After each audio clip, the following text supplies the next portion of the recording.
So hello students, welcome to logic learning. और आज की इस वीडियो में हम देखेंगे the solution for exercise number 3.1। मैंने इस चैप्टर के रिलेटेड एक इंट्रोडक्शन वीडियो बना रखी है जहां पर मैंने बेसिक से लेकर एडवांस तक जितने सारे कंसेप्ट इस चैप्टर में यूज होते हैं वो सारे बता रखे हैं। अगर अभी तक आपने वो वीडियो नहीं देखी है तो मैंने आई बटन पर उसका लिंक दे रखा है, तो आप जाके उसे चेकआउट जरूर कीजिए।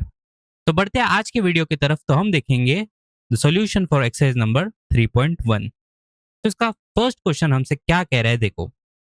Form the pair of linear equation in following problem and find their solution graphically. तो हमसे ये कहा गया है that you have to form a pair of linear equation.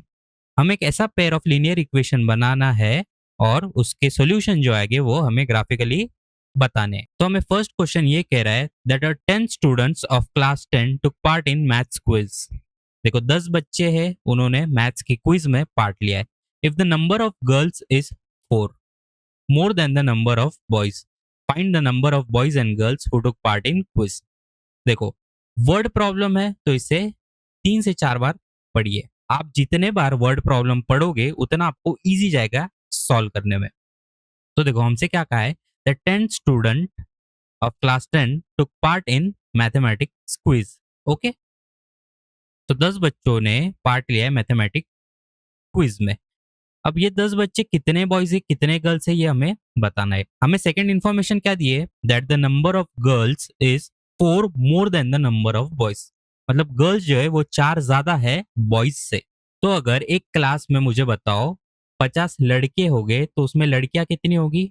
इस सेंटेंस से आप क्या बोल सकते हो, the number of girls is 4 more than the number of boys. अगर एक क्लास में 50 बच्चे हैं तो उसी क्लास में number of girls will be 54। Sentence आप ध्यान से पढ़िए, the number of girls is 4 more than the boys, मतलब जितने भी बॉयज होंगे उसमें +4, उसमें +4।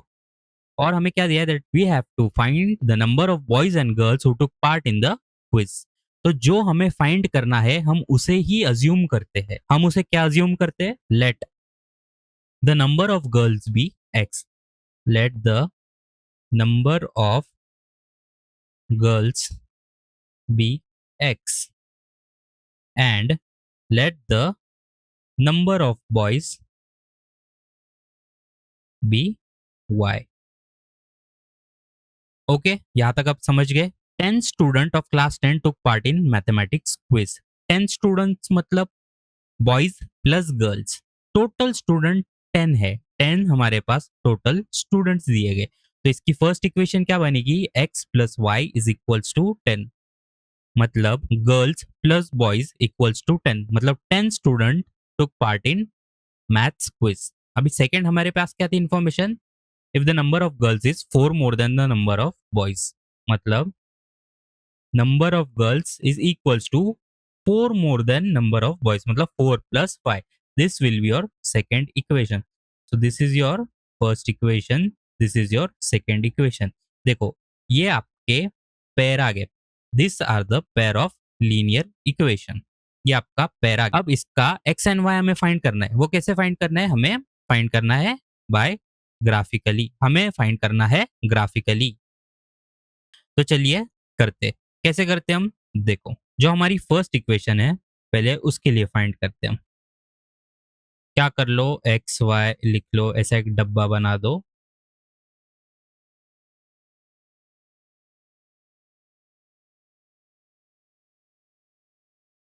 देखो 2 पॉइंट्स फाइंड करना इनफ है, 2 पॉइंट्स फाइंड करना इनफ है, 2 पॉइंट से आपका ग्राफ बन जाएगा।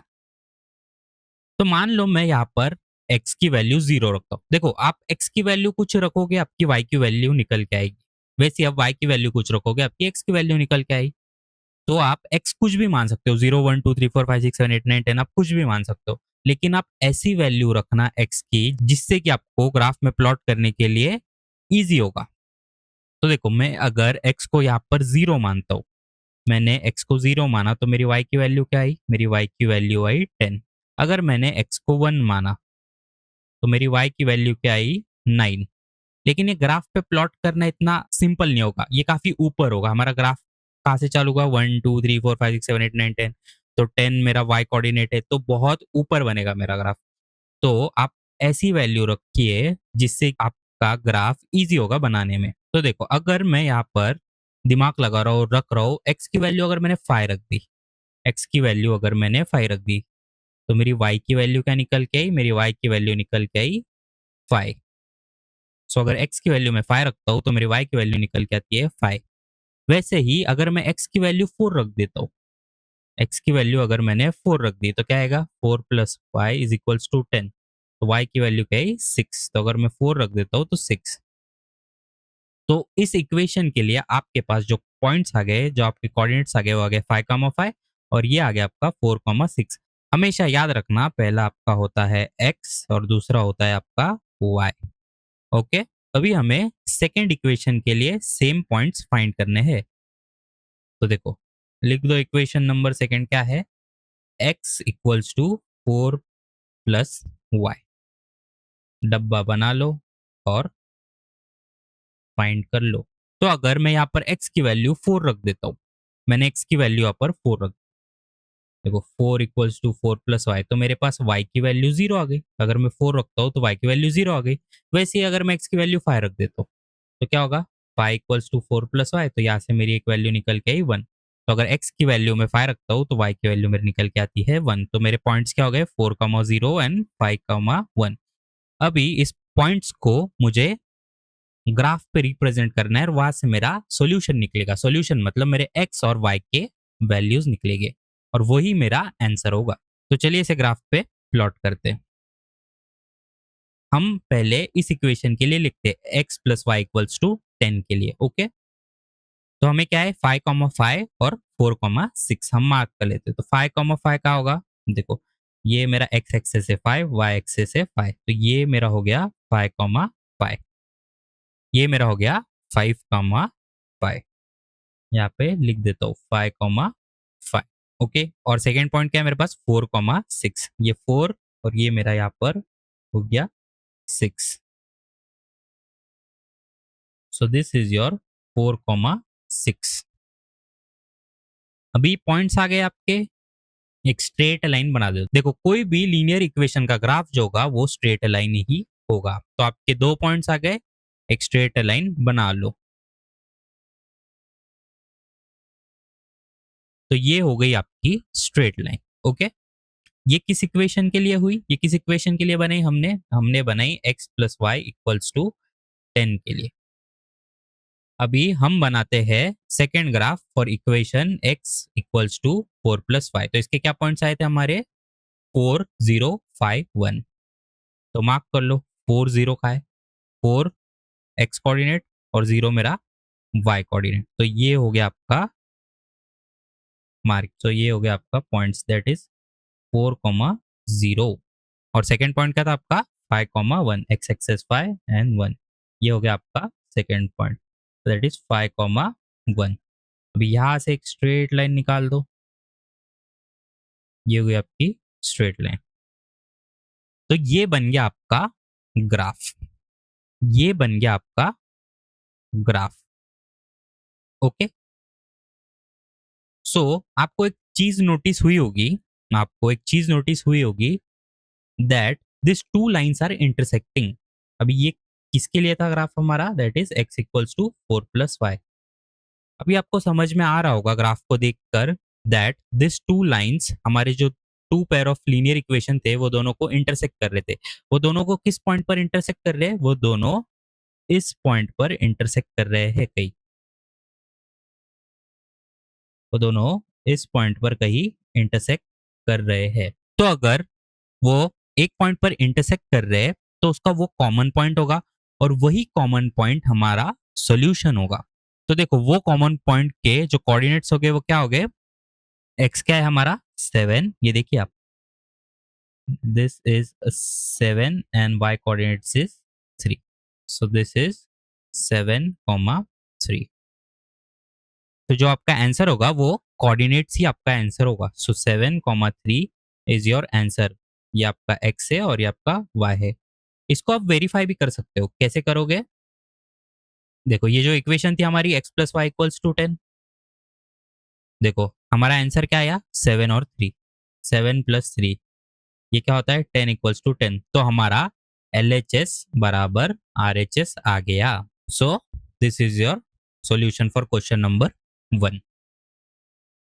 चलिए अब बढ़ते हम सेकेंड पार्ट की तरफ। तो देखो सेकेंड पार्ट में हमें क्या दिया है, that 5 pencils and 7 pen together cost 50, where 7 pencil and 5 pen together cost 46. Find the cost of one pencil and that of one pen.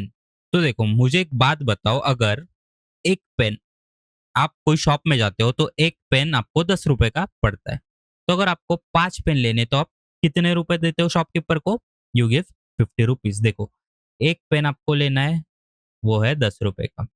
आपको 5 पेन लेने हैं तो आप उसको देते हो 50 रुपए। आपको 10 पेन लेने होंगे तो आप उसको दे रहे हो 100 रुपीज। तो अब एक बात को नोटिस कर रहे हो, जो मेरी बेस कॉस्ट है पेन की वो 10 रुपीज है, और आपको जितने लेने हैं आप उसको मल्टीप्लाई कर रहे हो, उसको मल्टीप्लाई कर रहे हो। मतलब मेरी एक पेन की कॉस्ट है 10 रुपए, तो आप उसको 5 लेने आपको तो 5 से मल्टीप्लाई कर रहे हो। आपको 10 लेने तो आप 10 से मल्टीप्लाई कर रहे हो। तो वैसे ही अगर मेरा एक पेन एक्स है, मेरा एक पेन एक्स रुपीज है, मेरा एक पेन एक्स रुपीज है, तो मेरा दो पेन कितने रुपीज हो गए? 2x rupees, 2x rupees. वैसे ही मेरे 3 पेन कितने हो गए? That is 3x rupees. बराबर, यहां तक आप समझे? अब देखो हमें क्या फाइंड करना है, that we have to find the cost of one pen and that of one pencil. So जो हमें फाइंड करना है हम उसे ही अज्यूम करते, that the cost of one pen is x। Let cost of one pen x and cost of one pencil y। Okay, तो क्या मैं इस क्वेश्चन को पढ़ के अब इक्वेशन लिख सकता हूँ? 5 पेंसिल और 7 पेन टुगेदर जो कॉस्ट निकल कर आ रही है वो निकल कर आ रही है मेरी 50 रुपीज। तो अगर मेरी एक पेंसिल y है तो मेरे 5 पेंसिल कितने हो गए? अगर मेरी एक पेंसिल y है तो मेरे 5 पेंसिल कितने हो गए? मेरे 5 पेंसिल हो गए 5y। वैसे ही अगर मेरा एक पेन x है तो मेरे 7 पेन कितने हो गए? That is 7x। और मुझे इसकी टोटल कॉस्ट कितनी दे रखी है? 50 रुपीज। ये हो गई मेरी इक्वेशन नंबर 1। वैसे ही मुझे सेकेंड पार्ट में क्या दिया है, वेयर 7 पेंसिल। 7 पेंसिल मतलब एक पेंसिल मेरी y है तो 7 पेंसिल क्या हो गए? 7y। मेरा एक पेन x है तो मेरे 5 पेन क्या हो गए? 5x। इसकी मुझे कॉस्ट क्या दे रखी है? That is 46 rupees. तो ये हो गई आपकी इक्वेशन नंबर 2। ओके, दो इक्वेशन आ गए, दो वेरिएबल आ गए, इसको आपको ग्राफिकली सॉल्व करना है तो आप कैसे करोगे? देखो सबसे पहले हम इक्वेशन नंबर 1 के लिए देखते हैं। So 5y plus 7x equals to 50। क्या करेंगे? डब्बा बना लो और 2 पॉइंट के लिए निकाल लो। देखो अगर मैं x को 0 रखता हूँ, अगर मैं x को 0 रखता हूँ तो ये टर्म 0 हो गई, मेरी 7x वाली टर्म 0 हो गई, मेरे पास क्या बचता है? 50। तो y की वैल्यू क्या है मेरी? 10। तो अगर मैं x को 0 रखता हूँ तो y मेरा 10 आता है।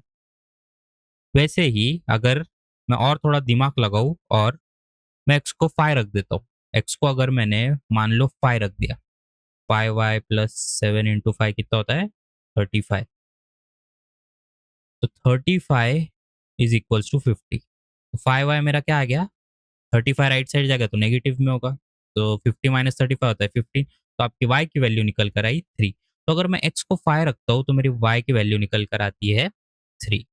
ये हो गया आपका इक्वेशन 1 के लिए, जो आपके पॉइंट्स हो गए दैट इज 0, 10 एंड 5, 3। वैसे हम निकालते हैं अभी इक्वेशन नंबर 2 के लिए। तो ये आपका इक्वेशन नंबर 2 के लिए जो पॉइंट्स आएंगे वो क्या आएंगे? देखो अगर मैं यहाँ पर x की वैल्यू 0 रखता हूँ, अगर मैं यहाँ पर x की वैल्यू 0 रखता हूँ तो मेरे पास क्या आएगा solution? 40। y is equals to 46/7। देखो अभी रेशो में आ रहा है, तो रेशो में आ रहा है तो आप दिमाग लगाओ, हम प्लॉट तो कर लेंगे लेकिन ये काफ़ी डिफिकल्ट हो जाएगा। तो हमें ग्राफ जितना सिंपल हो उतना सिंपल रखना है। तो मैं ऐसी x की वैल्यू क्या रखूँ जिससे कि मुझे कुछ y में सिंपल आंसर मिले। तो आप थोड़ा दिमाग लगाओ। अगर मैं x की वैल्यू -2 रख देता हूँ, अगर मैं x की वैल्यू -2 रख देता हूँ, तो मेरा क्या हो जाएगा? ये 2 इंटू 5 10 हो जाएगा और माइनस का साइन लग जाएगा, तो ये हो जाएगा -10 इज इक्वल्स टू 46। अभी देखो 7y is equal 10 right side जाएगा तो प्लस होगा, तो 46 प्लस 10। तो ये y की वैल्यू आपकी क्या आई? y की वैल्यू आई आपकी 56/7। 56/7 मतलब y की वैल्यू आई आपकी 8। तो जब मैं x को -2 रख रहा हूँ तो मेरी y की वैल्यू आ रही है 8। वैसे ही अगर मैं x को 5 रख देता हूँ, मैं x को 5 रख देता हूँ तो मेरी क्या वैल्यू आएगी? देखो, मैं x को 5 रख देता हूँ तो 5 5 25 46। तो y is equals to 46 minus 25 क्या होगा ये? ये आएगा आपका 21। सो 21/7। तो y की वैल्यू क्या है आपकी? 3। तो जब मैं x को 5 रखता हूँ मेरी y की वैल्यू आती है 3। सो ये आ गए आपके कोऑर्डिनेट्स, दैट इज -2 8 और 5,3। अभी इसे हमें ग्राफ पर प्लॉट करना है और ग्राफ से हमें सॉल्यूशन आएगा। चलो, जीरो सबसे पहले हम इस इक्वेशन के लिए करते हैं नंबर 1, 0,10। देखो इधर ग्राफ में तो 10 है नहीं, तो मैं इसको एक्सटेंड कर लेता हूँ ऐसे ही। यहाँ पर कुछ 9 होगा और यहाँ पर कुछ 10 होगा। ओके, तो देखो 0,10 है और 5,3 है। 0,10 तो मेरा जो पॉइंट होगा वो यहाँ पर ही आएगा, दैट इज दूसरे कलर से डिनोट करता हूँ मैं। जो मेरा पॉइंट होगा वो यहाँ पे आएगा, दैट इज 0,10। और दूसरा क्या है? 5,3। एक्स एक्सिस वाई और ये वाई मेरा है 3। तो this is your second point. ये है मेरा 5,3। यहाँ से अभी एक स्ट्रेट लाइन बना लो। ये आ गई आपकी स्ट्रेट लाइन। वैसे ही सेकेंड इक्वेशन के क्या थे हमारे पॉइंट्स? -2 8 एंड 5। देखो एक्स एक्सेस है -2 और वाई कोऑर्डिनेट है मेरा 8। तो ये पॉइंट मेरा यहाँ कहीं आएगा, दैट इज -2,8। और जो दूसरा पॉइंट है दैट इज 5,3।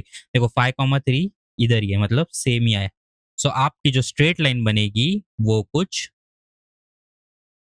इस तरीके से बनेगी। ओके, सो आप यहाँ पर ऑब्जर्व कर पा रहे हो दैट ये हमारी कौन सी लाइन थी? ये हमारी थी 5y plus 7x equals to 50 equation के लिए। और ये जो हमारी लाइन बनी वो बनी 7y plus 5x equals to 46 इस इक्वेशन के लिए बनी।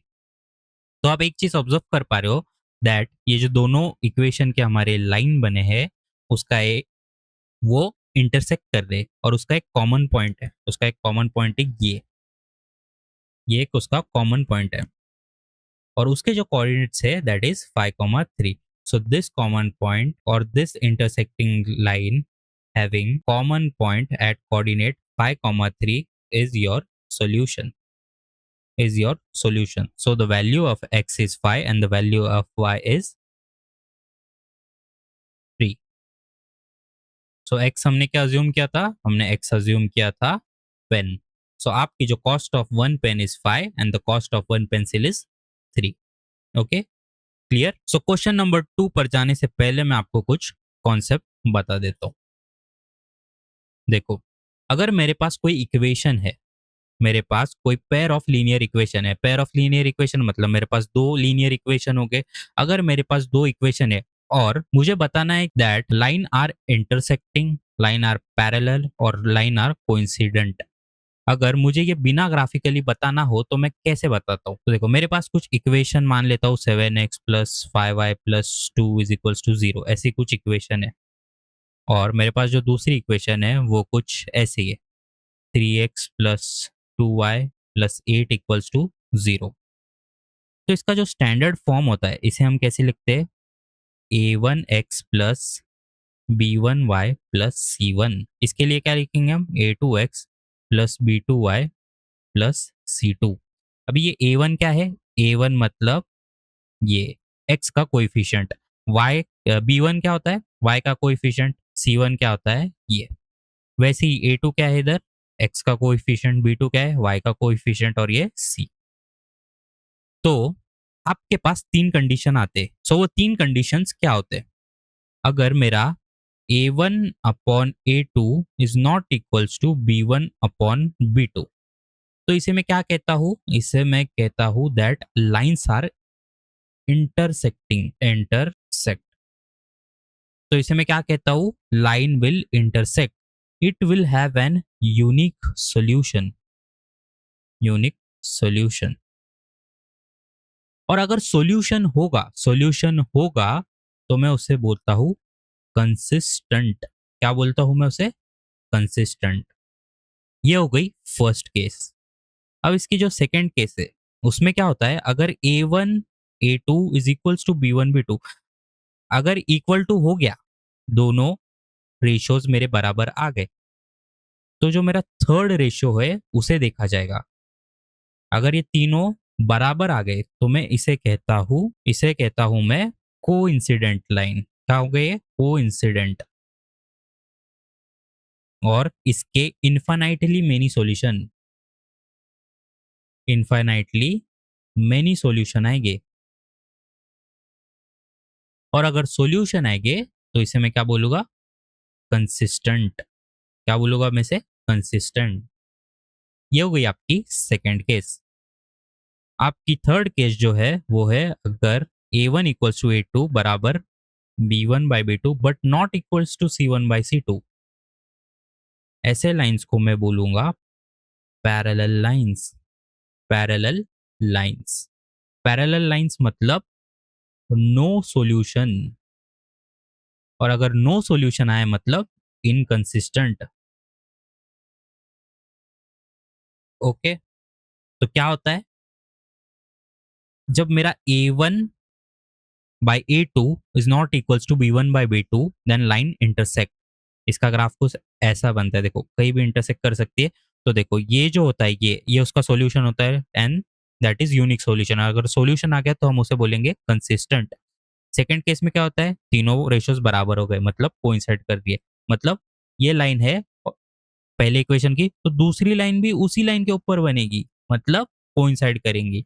अगर एक लाइन ओवरलैप कर गई दूसरी लाइन के ऊपर मतलब उसका हर पॉइंट के ऊपर उसके कोऑर्डिनेट्स बनेंगे, उसके सॉल्यूशन आएंगे, तो it will have infinitely many solution. और अगर सॉल्यूशंस है मतलब कंसिस्टेंट। और जो हमारी थर्ड केस है that is a1 by two is equals to b1 by b2 and not equals to c1 by c2, मतलब इसका जो ग्राफ बनेगा वो कुछ ऐसा बनेगा। लाइंस पैरेलल हो गए। अगर पैरेलल हो गए तो एक दूसरे से मिलेगी नहीं तो कोई कॉमन पॉइंट पे कट करेगी नहीं। कॉमन पॉइंट पे कट करेगी नहीं तो कोई सॉल्यूशन आएगा नहीं तो हम इसे कहेंगे inconsistent. Okay, a1 by a2 कैसे कंपेयर करें? ये देखो, यहाँ पर a1 क्या है मेरा 7, b1 क्या है मेरा 5, c1 क्या है मेरा 2।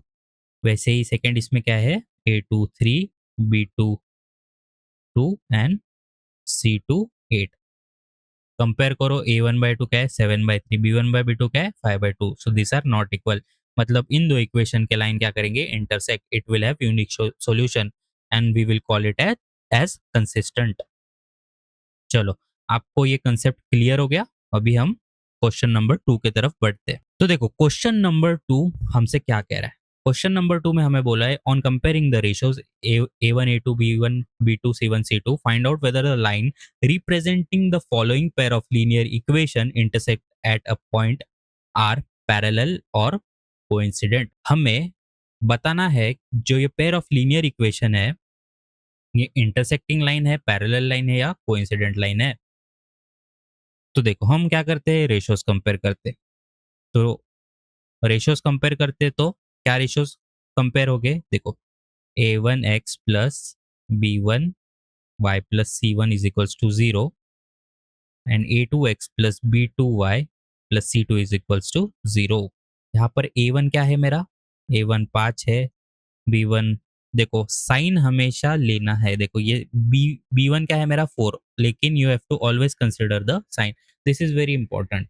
बच्चे भूल जाते हैं, साइन नहीं लेते और आंसर आपका गलत आएगा उससे। ठीक है, c1 आपका 8 है, वैसे ही आपका a2 जो होगा 7, b2 जो होगा 6 एंड c2 जो होगा -9। तो रेशियोज को कंपेयर करेंगे, क्या होगा, A1/A2 क्या होता है मेरा, दैट इज 5/7। B1/B2 क्या होगा, -4/6। C1/C2 क्या होगा, तो आपको यहाँ से ये कट के 2/3 हो जाएगा, तो आपका क्या है, 5/7 माइनस 5/7 -2/3 एंड 8/-9। सो आपको यहाँ पे क्लियरली दिख रहा है that that A1/A2 is not equals to B1/B2। अगर नॉट इक्वल हो गया तो आपको सी की तरफ बढ़ना ही नहीं है। अगर आपका नॉट इक्वल हो गया तो आपको सी की तरफ बढ़ना ही नहीं है। नॉट इक्वल आ गया मतलब it will have an unique solution। unique solution मतलब the lines are intersecting। so lines are intersecting, lines are intersecting। इसका सेकंड देखते हैं। अभी सेकंड इसमें हमें क्या दिया है, ये पेयर ऑफ लीनियर इक्वेशन दिया है, तो क्या करेंगे हम, कंपेयर करेंगे। मैं सीधा लिखता हूँ, स्टैंडर्ड फॉर्म नहीं लिख रहा हूँ।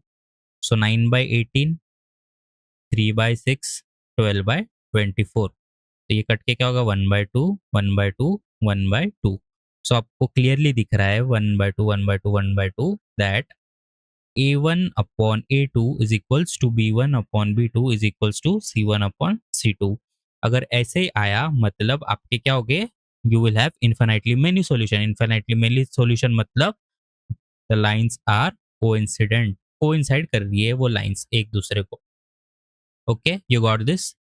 इसका थर्ड देखते हैं अभी, कर लो। A1/A2 is equals to B1/B2। Sign हमेशा याद से लेना। अभी देखो, ये y का क्या कोएफिशिएंट होगा, 1 होगा, लेकिन साइन लेना, दैट इज माइनस, और 10/9। तो यहाँ से दिख रहा है आपको 3, ये भी 3 होगा आपका, और ये होगा आपका 10/9। तो आपको यहाँ से समझ में आ रहा है that A1/A2 is equals to B1/B2। ये दोनों इक्वल आ गए। फिर C क्या होगा आपका, आप C देखोगे। So B1/B2 is not equals to C1/C2। तो इधर क्या होगा, आपके लाइंस हो गए पैरेलल। ओके, देखो काफी इजी है ये। अभी बढ़ते हम क्वेश्चन नंबर थर्ड की तरफ। क्वेश्चन नंबर थर्ड में हमें क्या बोला है, सेम कंपेयर करने ratios. We have find whether the following pair of linear equation are consistent और इनकंसिस्टेंट। इनकंसिस्टेंट मतलब जहाँ पे सॉल्यूशन नहीं आएगा, कंसिस्टेंट मतलब जहाँ पर सॉल्यूशन आता है उसे हम कंसिस्टेंट कहते हैं। तो चलो पहले इसमें कंपेयर करते हैं। सबसे पहले तो आप स्टैंडर्ड फॉर्म में लिख लो।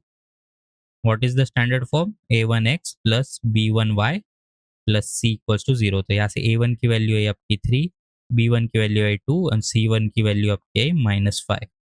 वैसे ही सेकेंड इक्वेशन के लिए क्या आएगा, 2x minus 3y minus 7 equals to 0। इसको भी लिख लो, A2x plus B2y plus C2 is equals to 0। यहाँ से A2 की वैल्यू है 2, B2 की वैल्यू है -3 एंड C2 की वैल्यू है -7। अभी आप रेशोज कंपेयर करो।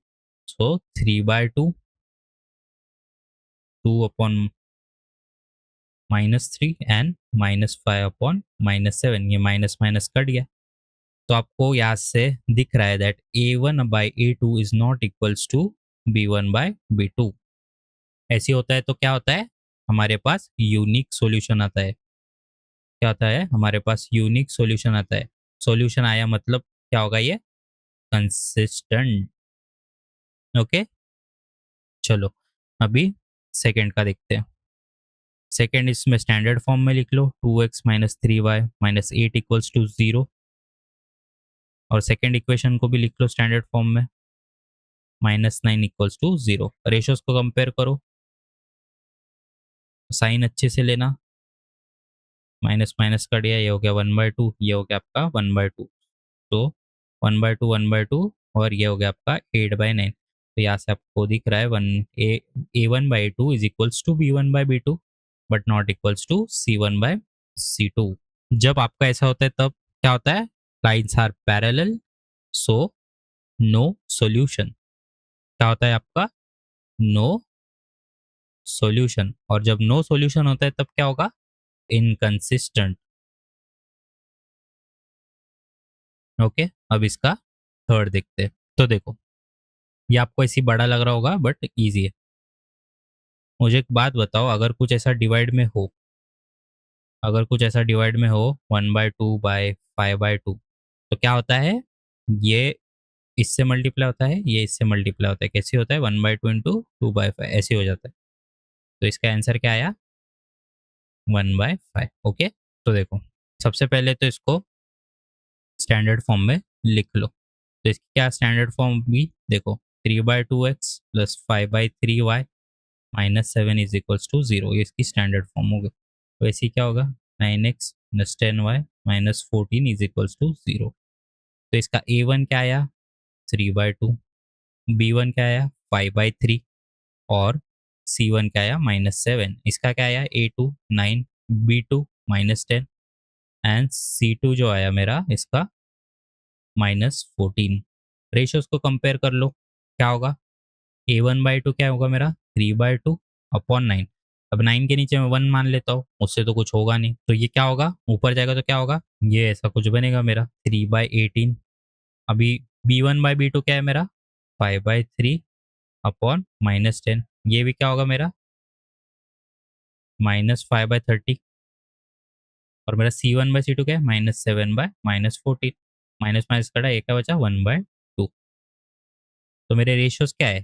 3 से 1, 3 6 ज़ा ये 6 ज़ा क्या आया मेरा? 1/6 माइनस 1/6 1/2। देखो 1/6 1/6 तो सेम है, लेकिन माइनस है, so a1/a2 is not equals to b1/b2।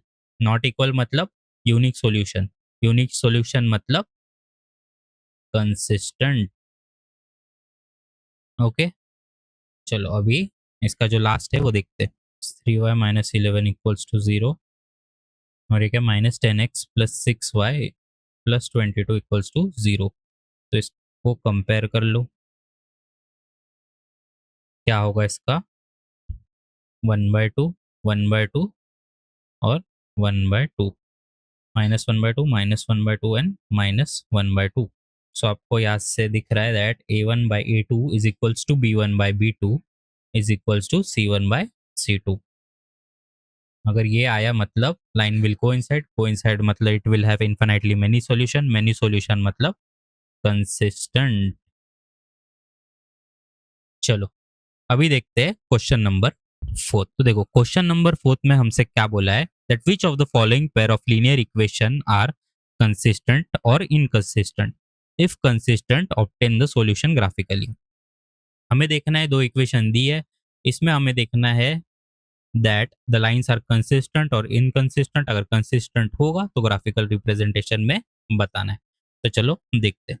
सबसे पहले क्या करेंगे? फर्स्ट वाले को स्टैंडर्ड फॉर्म में लिख लेंगे। स्टैंडर्ड फॉर्म में लिख लिया, 2x plus 2y minus 10 equals to 0। अब इसका रेशियोज कंपेयर करो, a1/a2, b1/b2 और c1/c2। तो ये क्या हो गया? 1/2। तो आपको यहाँ से दिख रहा है that a1/a2 is equals to b1/b2 is equals to c1/c2। Okay, ये आ गया। मतलब लाइंस क्या होगी? लाइंस कोइंसिडेंट होगी। कोइंसिडेंट मतलब infinitely many solution, infinitely many solution मतलब ये क्या होगा मेरा? कंसिस्टेंट। कंसिस्टेंट होगा तो ग्राफिकल रिप्रेजेंटेशन करते। ग्राफिकल रिप्रेजेंटेशन के लिए क्या करेंगे हम? सबसे पहले ये वाली इक्वेशन लेंगे, इसके लिए कुछ x और y के वैल्यूज निकाल लेंगे। x और y, अगर मैं x को 0 रखता हूँ तो मेरा y क्या आता है? 5। और वैसे ही अगर मैं y को 0 रखता हूँ तो मेरा x आता है 5। तो ये हो गए आपके कोऑर्डिनेट्स फॉर दिस इक्वेशन। और वैसे ही मैं इस इक्वेशन के लिए कोऑर्डिनेट्स निकाल लेता हूँ। तो मैं एक बार x को यहाँ पर, x को यहाँ पर 0 रख दिया तो 10 उधर गया, तो y मेरी y की वैल्यू आई 5। और वैसे ही y को 0 रख दिया तो मेरी x की वैल्यू आई 5। तो ये आ गए आपके कोऑर्डिनेट्स। अब इसको मैं ग्राफ पर रिप्रेजेंट करता हूँ। तो क्या है मेरे इक्वेशन? पहले के लिए क्या है मेरा? 0 5 और 5 0। तो ये क्या आएगा? 0 5। तो ये कहीं यहाँ पर आएगा मेरा 0 5, 0,5। और 5 0 का आएगा मेरा कहीं यहाँ पर आएगा मेरा 5,0। तो देखो ये हो गया आपके इक्वेशन 1 के लिए। अब क्या करोगे आप स्ट्रेट लाइन निकाल लो। स्ट्रेट लाइन निकाल लिए। अभी सेकेंड इक्वेशन के कोऑर्डिनेट्स देखो, क्या है वो 0,5। 0,5 मतलब यही होगा। दूसरे कलर से बनाता हूँ, दैट इज 0,5।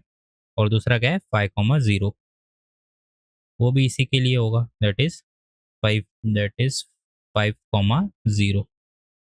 इसके लिए भी एक स्ट्रेट लाइन निकाल लो।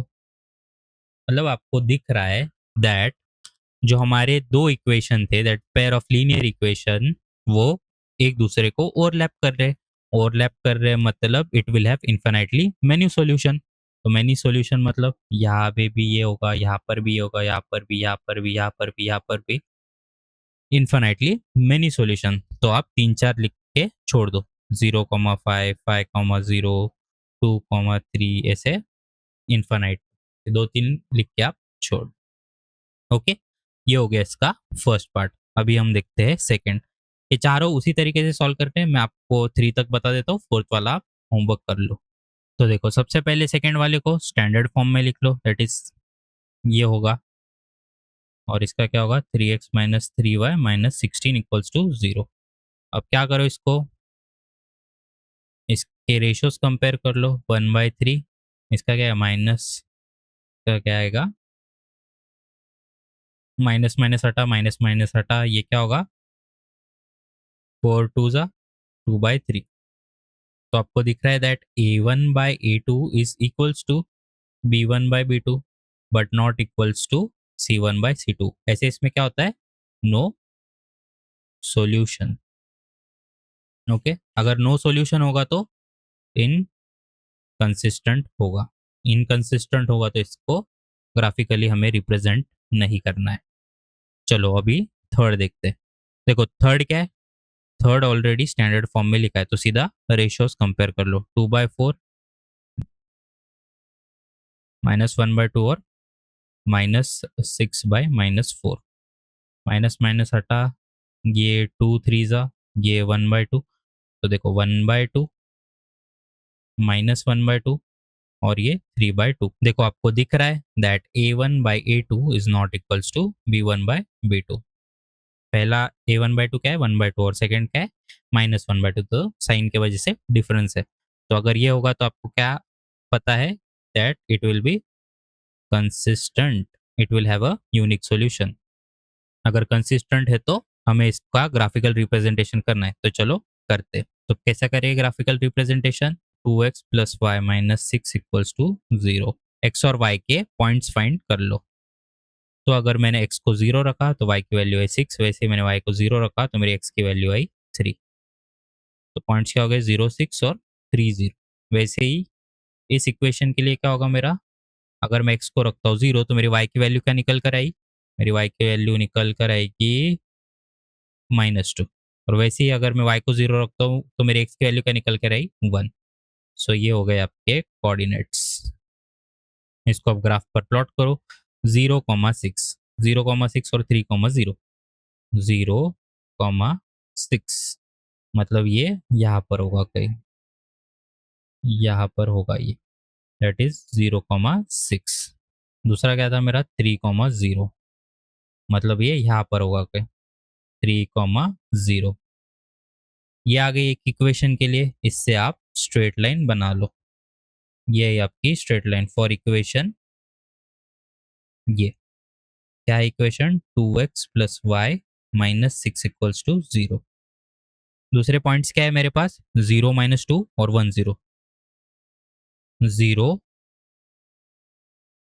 -2 मतलब ये पॉइंट 0 -2, और क्या है 1 0 मतलब ये वाला पॉइंट 1 0। अब यहाँ से एक स्ट्रेट लाइन बना दो।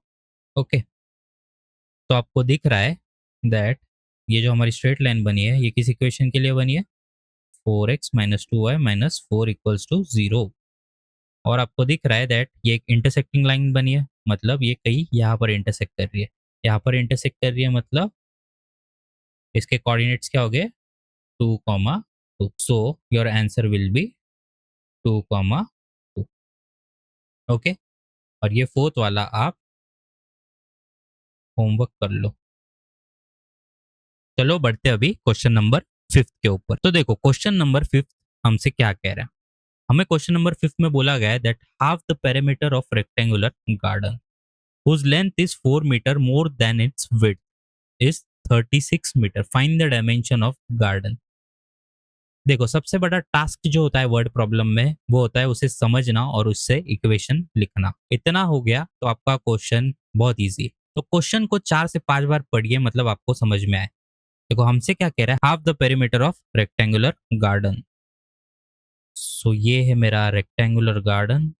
ये क्या होता है मेरा लेंथ, लेंथ ब्रेथ, ब्रेथ। तो पेरीमीटर क्या होता है मेरा, perimeter is equals to 2 times length plus breadth. So हमें फाइंड क्या करना है, we have to find the dimension of garden. So जो हमें फाइंड करना है हम उसे ही अज्यूम करते हैं। So let the length be x. So let the length be x, x की जगह मैं एल ही बोल देता हूँ, ओके।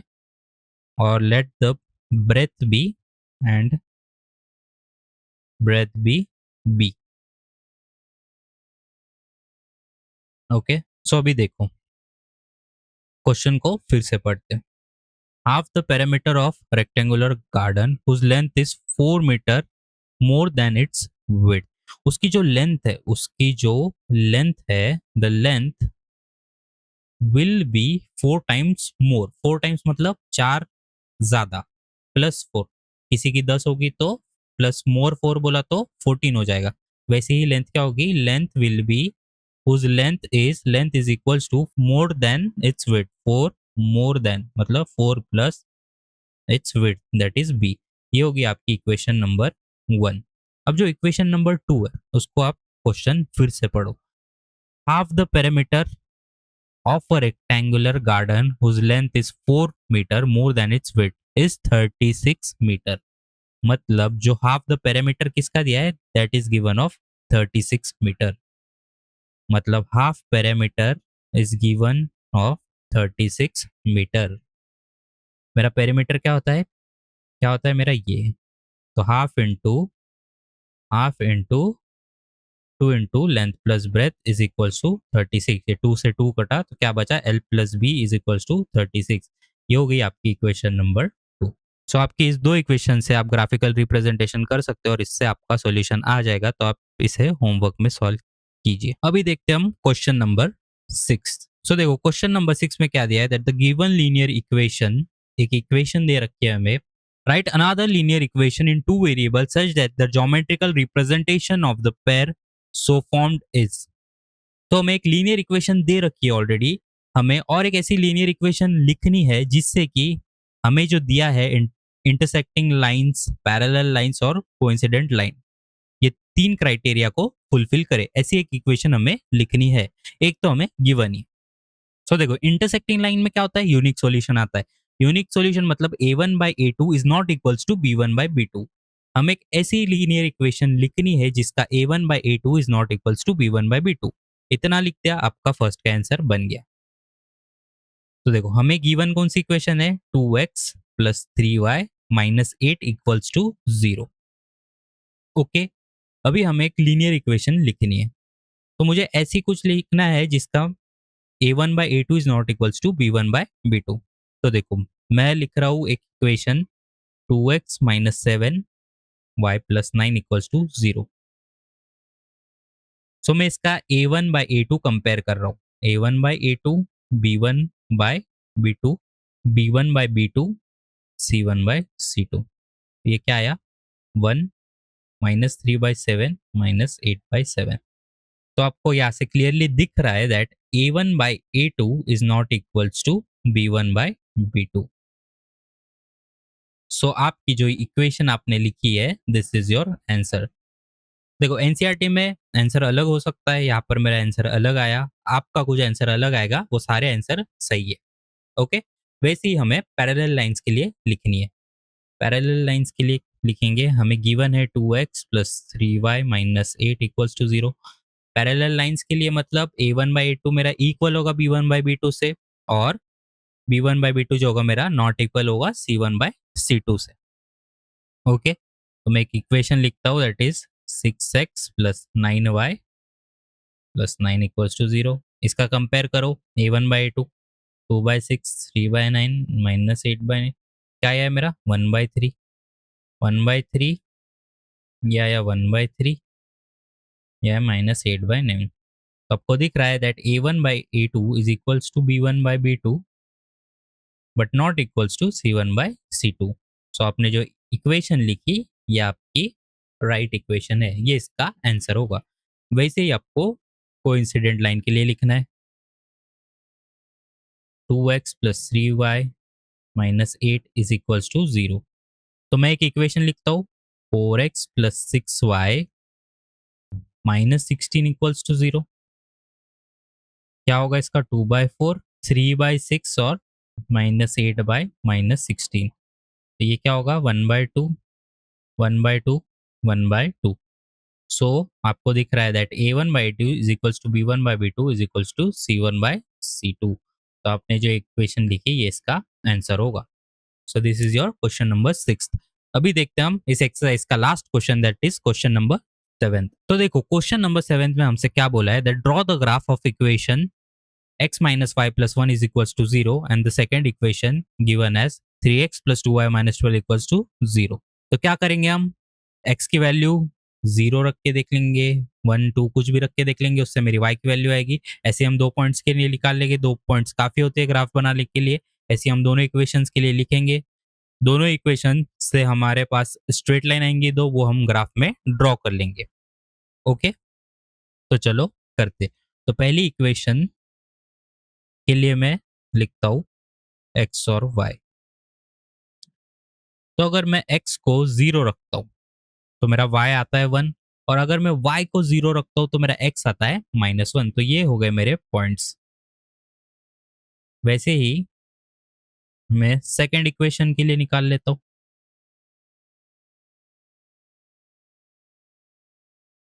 तो अगर मैं x को 0 रखता हूँ तो y आएगा 6, और y को 0 रखता हूँ तो x आएगा 4। 0,6, 4,0। तो चलो इसे प्लॉट कर लेते हैं, 0 1 -1 0, 0 1, ये आ गया 0 1 और -1